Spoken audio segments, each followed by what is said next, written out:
Wow, what a few days for Nottingham Forest, and you called it, actually, because I think what we just saw was the timeline of it all. Kind of last season, Evangelos Marinakis onto the pitch. It looked like they were having some kind of altercation before the first game of the season. Nuno had that interview where he said, we're nowhere near ready.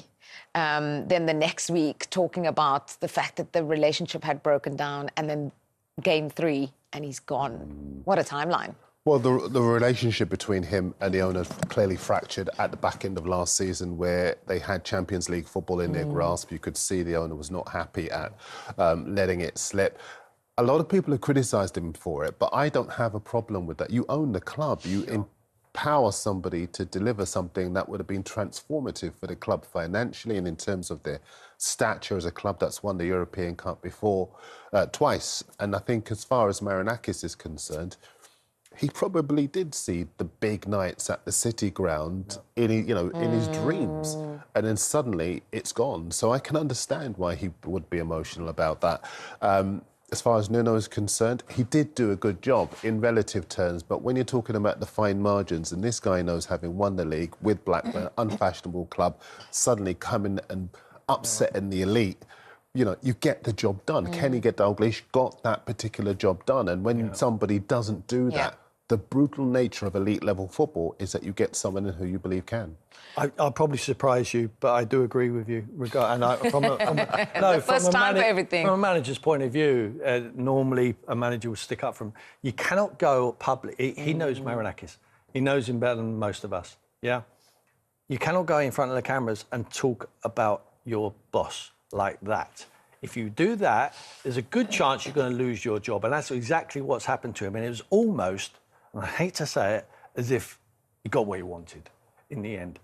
Edu's come in. It's up to the owner to decide the structure of the club. Edu's come in, whereas previously Nuno was dealing with Marinakis regarding signings. Edu's come in, he's put his nose out of joint, and he doesn't like it. But unfortunately, you've got to get on with it. Absolutely. If the tail keeps wagging the dog, nothing will ever happen. You got to be the boss. Marinakis is the boss, and he's showing him, I'm the boss, and now I've got a new man coming in there. It'll be very interesting. This is not Nuno in front of the cameras. This is Ange Postecoglou. He's a delight for all of us because he gives us sound bites time and time again. Yes. But he talks from the heart. He speaks from the heart, just like the owner. It could be the perfect marriage, or it might not last very long. Oof. OK, well, Ange Postecoglou spoke about how he felt about taking the Forest job and trying to win a trophy in his first season. Yeah, really excited. I mean, it's obviously great to be back in the Premier League, but great to be in charge of a club with such a storied history, who I firmly believe are on their way up, and I think it's a great place for me to be. If you asked me at the start of the year, would Nottingham Forest would be a possibility, I would have said to you, no way, because, the job that Nuno had done and the trajectory of the club was on. But, it presented itself, and I said I was happy to take it. And, in terms of the style question, again, look, it's pretty familiar territory for me. It was similar when I took over at Spurs. They wanted to change kind of the way they played, but it's a little bit different this time, obviously, with me taking over, 3 games into the season. It'll be a gradual process. I love creating things that are lasting.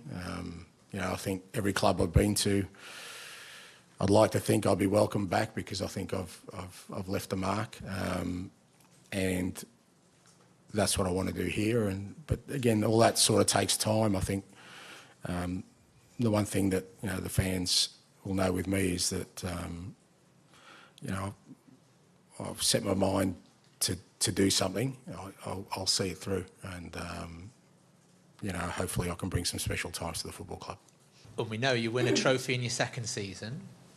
I won a couple in my first as well. Celtic, I won a double in my first year, so there you go. You're going to win one in your first then? Yeah, well, of course I can, yeah. I mean, I may have to have a second year here, mate. And Postecoglou with the quotes. Put it on a T-shirt.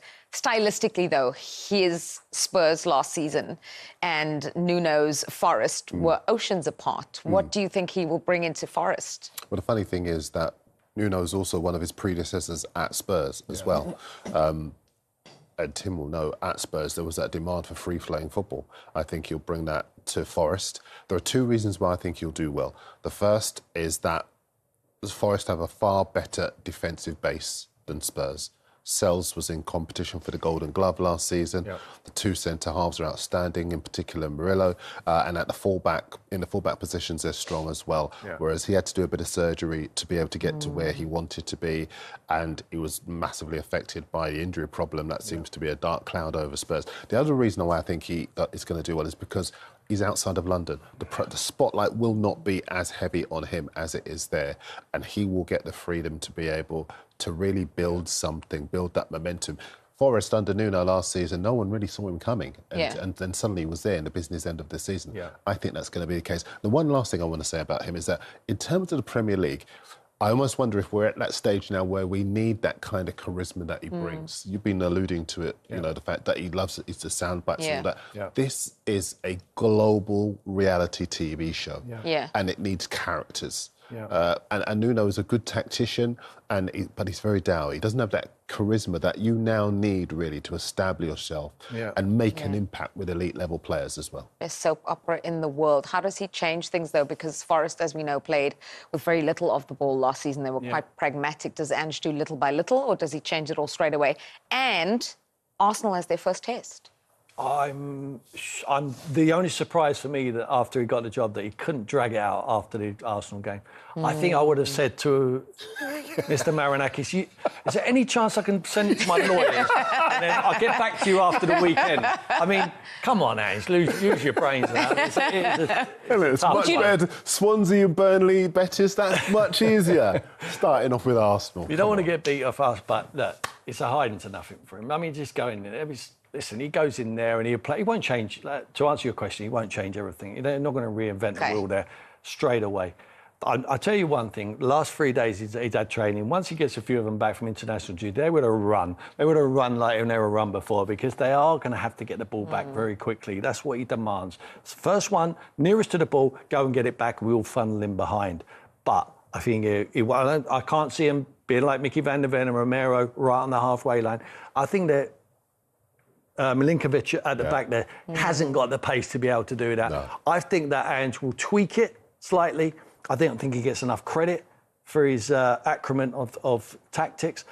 The guys know what he's doing, and I think it's good. A really encouraging appointment for Nottingham Forest. I really do. Yeah. I'm delighted to see him back. I thought he was harshly treated at Tottenham. Yeah. To win a trophy and then lose your job. Yes, he lost 22 games. I know people are screaming at in the Premier League, but he made a decision very early out, probably January time, that the squad of players what Tottenham had could not perform and be competitive on all levels. So he picked one competition, what he felt was the one to, and it was probably the best one to pick, because by winning it and getting the open top pass, you qualify for the Champions League. He's left them with a massive present, and there should be a statue of that man outside that football club, alongside Daniel Levy. So Tim gives it a thumbs up and just says the only criticism is the timing, and he should have taken over on Sunday, maybe. Well.